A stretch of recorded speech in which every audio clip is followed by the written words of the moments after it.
Speaker, respected colleagues, I think maybe we need to put the record straight. I watched the video clip very well, over and over and over again. And I think what the minority leader did there, sir, is a complete misrepresentation of what happened at the executive session. What he reported to the NEC meeting was that there was a very robust discussion about security, which is a fact, but that in the course of expression of members, there was this desire, and many have gone to defect. There was never a time such expression was done. What we discuss here, which is within our own law, was deliberate, was done with all sense of patriotism in terms of what is happening in our nation. And for him even to go out to report, Mr. Speaker, it's confidential matter. You know the meaning of executive session. He couldn't have gone there to report that one.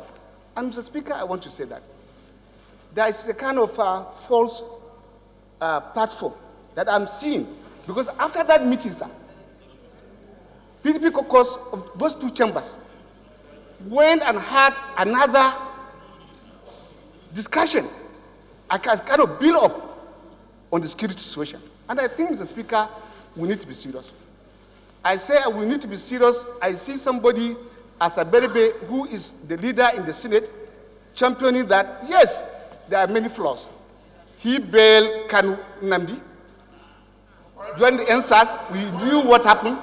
He was the one, Kani was the one who was asking for the head of Tinubu, destroy this, destroy that in this nation. But we have allowed him. You know what happened. You knew what happened to Ndume. Ndume, for bailing Mana, was taken to prison for not producing. But we allowed this man to go as a opposition person, and that's why they could send everything back to the face. I'm a presiding officer. I wish to be neutral as much as possible. But what is happening, sir, I think there is need for us as a system to change our tactics. It's not about opposition. If you are going to do opposition that is right. Give out factual things and also be part of the solution problem. Mr. Speaker, respected colleagues, I think our privilege has been breached. There was completely wrong information, and it's deliberate.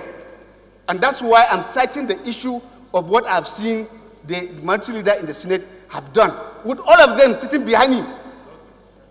Ordinarily, for failing to produce Kani Nnamdi, he should be in prison, just like Ndume was taken to prison.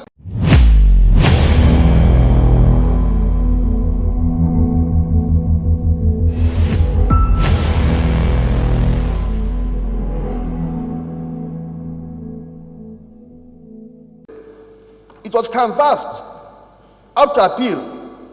Is there an offense to bail somebody? If you bail somebody, you produce him subject to there's no interference.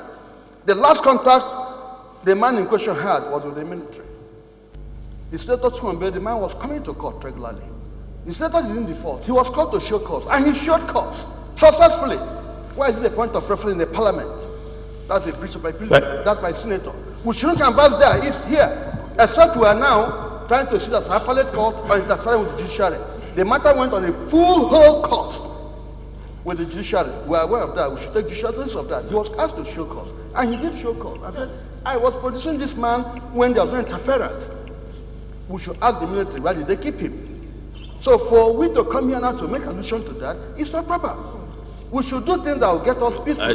Yeah. Our problem now is security. We are trying to see how do we get security. I get your point. I think the Deputy Speaker's point was not on legality or non-legality. He was talking about the morality of it. And if you remember, he talked about Senator Ndume as well, and used that as also as an example. I think the point that we need to, honorable colleagues, the point that we need to make and understand, we're all working together to build this nation, and that's why we have this up there. Nation building is a joint task between all of us, amongst all of us, whatever party, whatever tribe, whatever religion. We only have one country. So we should not, in doing that, we should be mindful whilst we play our role as the ruling party, or we play our role as the opposition. We should be focused on the non-disintegration or bringing down the country, and be mindful in our speeches and in our utterances. There's freedom of speech, but freedom of speech also has to be, your freedom to speak has to be measured. I think that's the point that was being made, and the point, the bigger point was that we had an executive session, and it's traditional in Parliament to have executive sessions. When you have executive sessions, you clear the chambers, you clear the gallery, everybody leaves, microphones, everything is up, because you want to talk to each other as a body. And whatever transpires in the executive session, sometimes we see it on the pages of the papers, and we always wonder, how did this get leaked? How did that get leaked? And I think the point that he was saying was that we shouldn't get carried away because we're in the party caucus and reveal whatever was discussed even without revealing the names of who said what and who didn't say what. It is still a revelation of what transpired, whether behind closed doors or whatever, but it was still in executive session. Otherwise, members will not be able to open up and discuss when they come to executive session. So let's put this matter to rest. Let's, on either side, both sides, ruling party, opposition, let us all work together to move this country forward, and let not partisan politics come between us or have a role in the direction we're going as a country. We have a security summit coming up in a few days.